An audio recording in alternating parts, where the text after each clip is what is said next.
Веселая и добрая поэзия Кастека Байымбаева. Байымбаев Кастек родился в 1936 году. Казахский поэт и писатель, автор стихов о детях и для детей, переводчик. Талант Кастека Байымбаева проявляется в веселых стихах.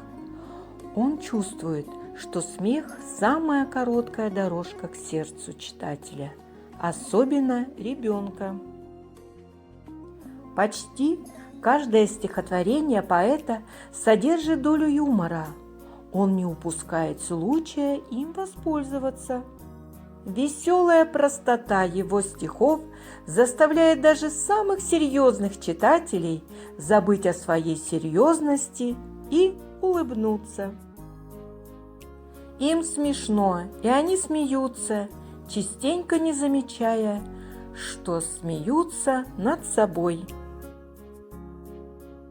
Таково свойство поэтических строк Кастека Байымбаева, который, даже подшучивая над своими героями, любит и понимает их. Точно так же он любит и понимает своих читателей. В детских стихах поэт видит чудеса наяву. Он помогает читателю не расставаться с детством и сказкой. Мечтой и фантазией полны стихи Кастека Байымбаева.